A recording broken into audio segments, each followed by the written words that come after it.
สบายดี อันนี้เป็นภูหัวรุ่นของแขวงไซสุบูรณ์เด้อสภาพบรรยากาศอยู่ภูนี้ก็ถือว่าสุดยอดบึ้งเหมือนอยู่ต่างประเทศเลยอยู่นิวซีแลนด์ก็เหมือนอยู่นิวซีแลนด์สุดยอดแต่ว่าช่วงนี้ข้อยหญ้านี่มันตายหมดแล้วมันบ่เขียวแล้วมันบ่ค่อยงามช่วงฤดูประมาณเดือน5เดือน6หญ้านี่เขียวงามว่ามันนี่ค่อยสวยค่อยงามสุดยอด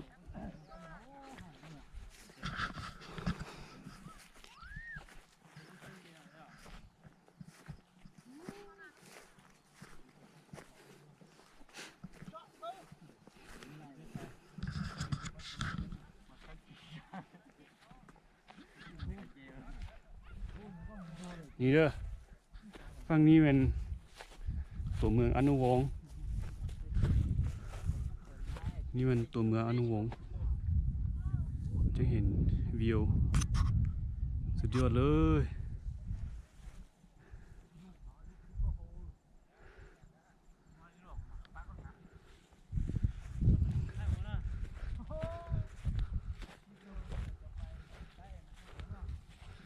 สุดยอดเลย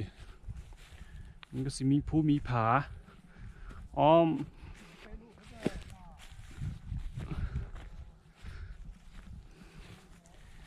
พุ่นเด้อตัวเมืองอนุวงศ์นี่พุ่นนี่ก็เป็นภูหัวลุ่นสุดยอดเลยงามสุดๆเลยงาม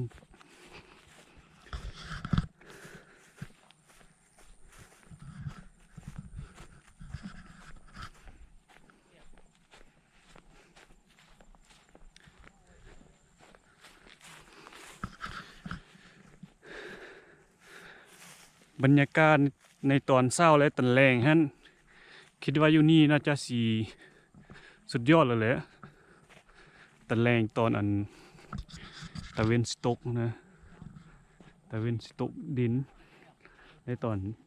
ตะเวนขึ้นนะของสีงาม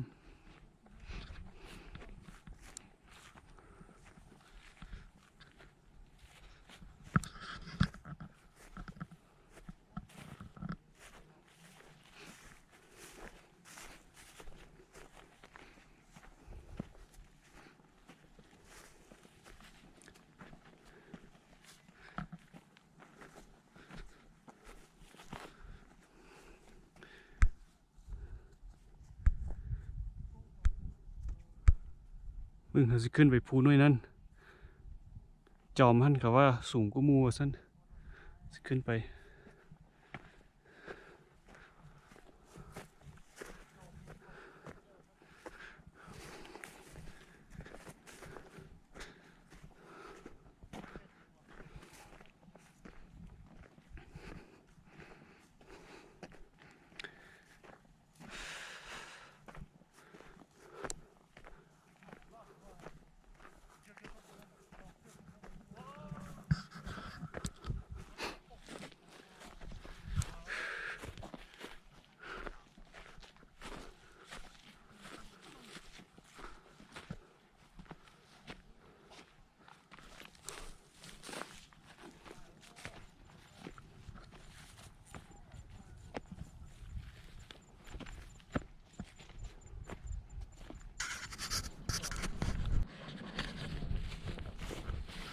เด้อไปขึ้นภูอยู่นี่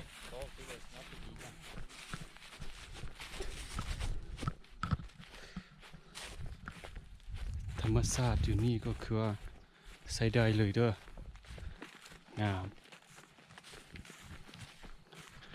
ไผที่บ่เคยมาหรือบ่มีโอกาสมาก็เบิ่งน้ำเฮานี่แหละก็เบิ่งน้ำเฮานี่แล้วก็ หาโอกาสมาเบิ่งก็ถือว่าช่วงนี้มันเป็นช่วงที่หญ้าแห้งเบิดแล้วมันบ่เขียวบ่งามถ้าไผสิมานี่นำมาช่วงประมาณเดือน5เดือน6หั่นช่วงมันใบหญ้าป้องไหม้นะใบหญ้าป้องไหม้ๆฮะนะแล้วมันสีเขียวงามเบิดอันนี้มันสีเขียวภูพวกนี้มันสีเขียวงามเดี๋ยวช่วงนี้มันค่อนข้างหญ้าตายเบิดแล้วมันบ่ค่อยงามแล้วเดี๋ยวก็ถือว่ายังใช้ได้อยู่ก็ยังงามอยู่บึ้งสุดยอดเลยงามสุดๆเลย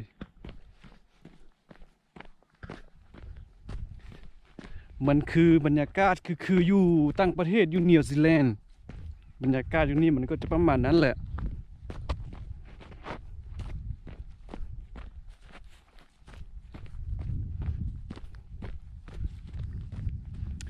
ถ้าไผ่ที่คิดว่ายากไปเที่ยวอยู่นิวซีแลนด์หรือว่าฟินแลนด์และเนเธอร์แลนด์มันจะมีสถานที่มันคือคล้ายๆคือสิมันจะเขียวงามคือจังซี่ไปทั่วปึ๊ดคือจังซี่แล้วถ้าไผ่คิดว่าไผ่อยากไปนะก็มานี่มันก็คือนิวซีแลนด์ของเราสุดยอด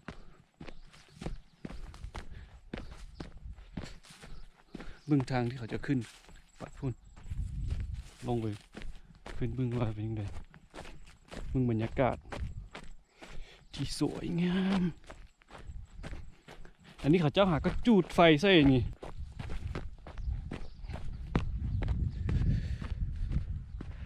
โอ้โหดูถึงนะบึ้งก็โบปันใดได้ว่ามาห้อนนี้บึ้งมันก็โบธรรมดาเด้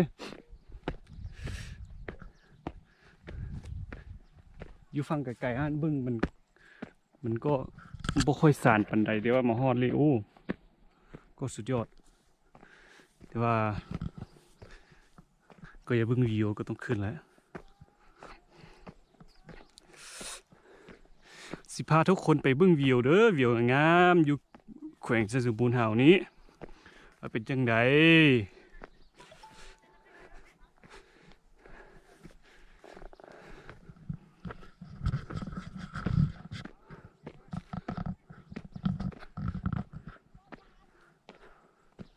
ว่างามบ่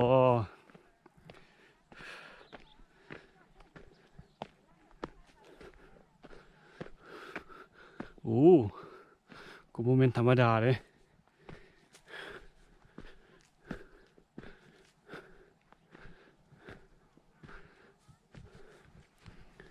โอ้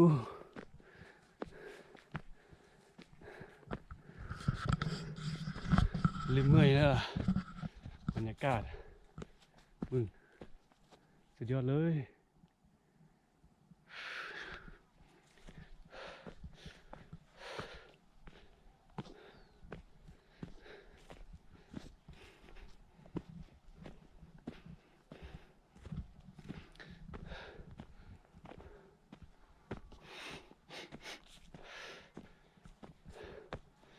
โอ้ใกล้สิฮอนแล้วใกล้สิถึงแล้ว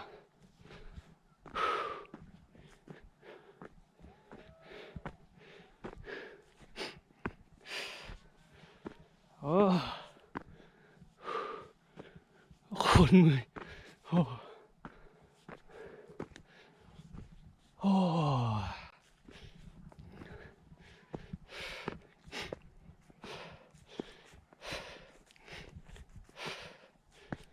เออ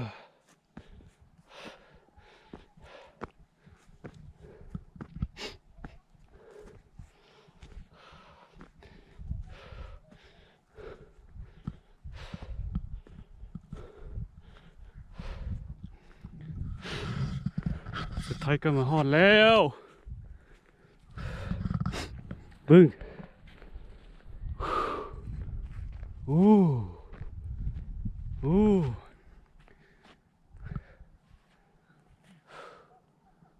โอ้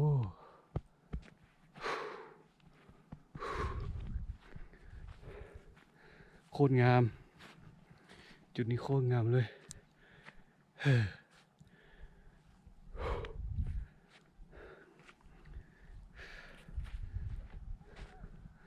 ปึ้ง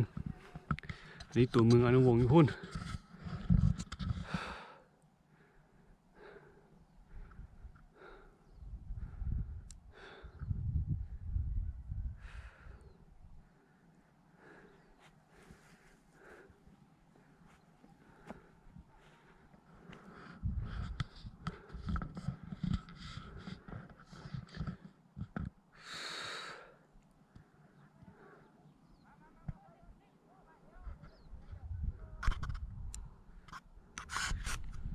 สภาพบรรยากาศตอนลงมาบึ้ง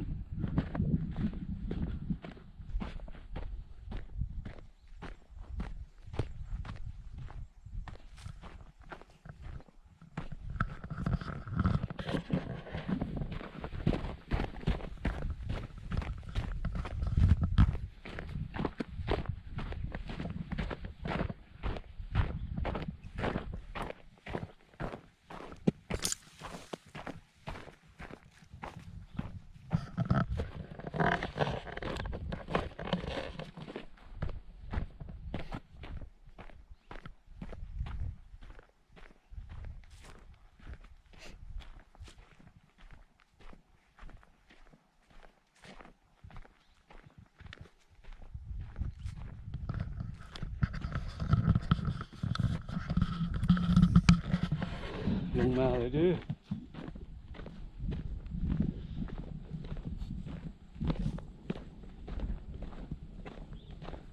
มื้อนี้อากาศดีสุดมื้อนี้อากาศเย็นสบาย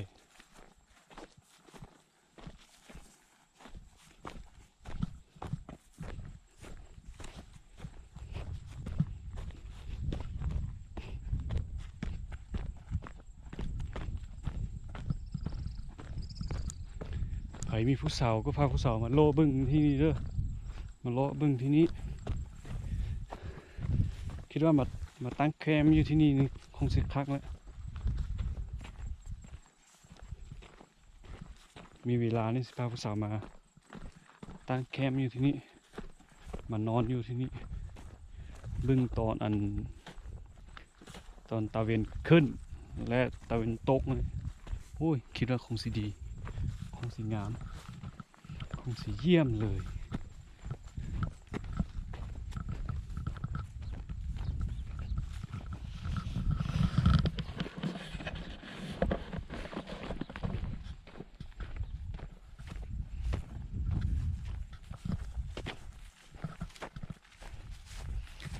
จุดที่เห็นดำๆนี่สิมันเขาเจ้าจูดเด้อเขาเจ้าเอาจุดไฟใส่ให้ไฟไหม้พ่นหญ้าแห้งนี่ให้ตายให้เบิดแล้วมันจะค่อยป่งไหม้นะเขาเจ้าก็เลยจุดไฟใส่ภาคนี้ก็เลยเป็นสีดำๆนี่สิ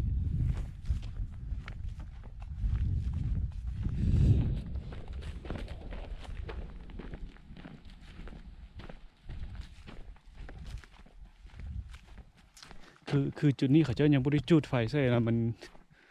ปิงสิถ้าบ่จุดไฟแล้วมันสีบ่ป่งไหม้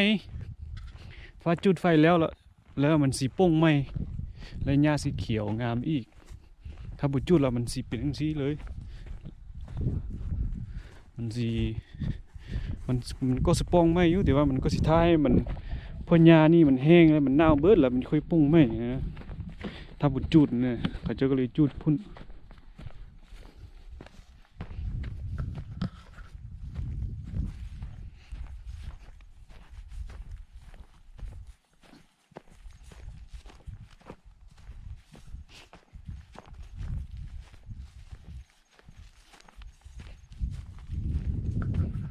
รถก็สามารถขึ้นมาฮอดนี่เลยเด้อ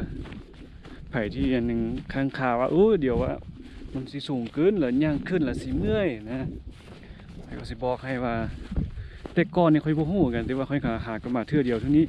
แล้วมาฮอดแล้วเขาเจ้าหาก็เฮ็ดทางไว้ใหม่มานี่แล้วรถก็สามารถขึ้นมาจอดอยู่นี้ได้แล้วมีแต่ย่างขึ้นอันนี้ไปซื่อๆแล้วก็บ่ค่อยเมื่อยส่ำใด เมื่อกี้นี่มาเจอเจ้าของแล้วถามเจ้าของว่าเขาเจ้ายังสีอันมาพัฒนาอยู่ทางนี้อีกเขาจะสิมาสร้างตู้แล้วมาสร้างสิ่งที่สวยงามอยู่ทางนี้ว่าซั่นเขาเจะกำลังสร้างว่าซั่นเดิแล้วคิดว่าอีบ่ดนนี่แหละเขาคงสิได้มาเล่นมาเที่ยวนี้อีกโอเคสำนี้เด้อเจอกันใหม่เจอกันคลิปหน้าเอาสิไปกลับบ้านแล้วเด้อบ๊ายบาย